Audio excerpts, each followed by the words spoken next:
Bose captain மோகன் சிங்கோட லீடிங்ல 1942ல Indian national army, அதாவது for the first time இந்தியாவுக்குன்னு ஒரு செப்பரேட் ஆர்மி ஃபோர்ஸை எஸ்டாப்ளிஷ் பண்றாரு. இது ஒரு பக்கம் இருக்க, அந்த சமயத்துல ஜப்பான் தான் வேர்ல்ட் வார் 2ல லீடிங்ல இருக்குன்னு தெரிஞ்சுக்கிட்ட Bose Japanese prime minister Hideki தோஜோவை மீட் பண்ணி அவர்கிட்ட ஹெல்ப் கேட்க ஜப்பானுக்கு கிளம்புறாரு. Through submarine.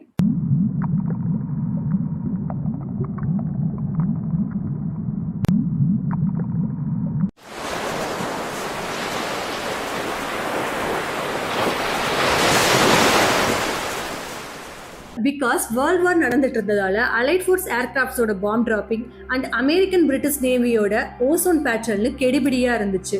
இப்படிப்பட்ட சுச்சுவேஷன்ல சப்மரைன்ல டிராவல் பண்றதுமே போஸோட உயிருக்கு ஆபத்தானதுதான். பட் ஸ்டில் இதை தவிர வேற வழியே இல்லைன்னு யோசிச்ச போஸ் அவரோட உயிரை பணயம் வச்சு ஜெர்மன் சப்மரைன் U-180ல டிராவல் பண்ண டிசைட் பண்றாரு. ஸோ February 8, 1943ல சப்மரைன்ல ஏறின போஸ் கிட்டத்தட்ட 3 months டிராவலுக்கு அப்புறம் May 6, 1943ல இந்தோனேஷியாவோட சபாங்க ரீச் பண்றாரு.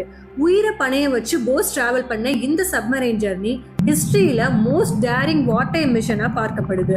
அண்ட் அதுல இருந்து 1 வீக்குக்கு அப்புறம் டோக்கியோக்கு போன Bose Japanese prime minister Hideki டோஜோவை மீட் பண்ணி இந்தியாவோட லிபரேஷனுக்காக அவரோட சப்போர்ட்டையும் செக்யூர் பண்றாரு.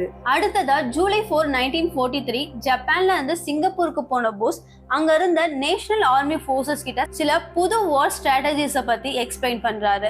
இதுக்கப்புறம் மோகன் சிங் லீடிங்ல இருந்த INAக்கு போஸ் கேப்டனா பொறுப்பேற்றுக்கிறாரு. அவரோட கேப்டன்ஷிப் அண்ட் லீடர்ஷிப்ல ட்ரைனிங் எடுக்க வில்லிங்கா இருந்த 50,000 சோல்ஜர்ஸ் INAல ஜாயின் பண்றாங்க. அங்க போஸோட மிலிட்டரி ஸ்ட்ராட்டஜியை பார்த்து அட்மையர் ஆன அந்த சோல்ஜர்ஸும் ஆக்சஸ் ஃபோர்ஸும் போஸை நேதாஜின்னு கூப்பிட ஆரம்பிக்கிறாங்க. இப்படிதான் சுபாஷ் சந்திர போஸ் நேதாஜி சுபாஷ் சந்திர போஸா மாறினாரு. அண்ட் நேதாஜியோட INAல ஆண்கள் மட்டும் இல்ல, பல பெண்களும் இருந்தாங்க.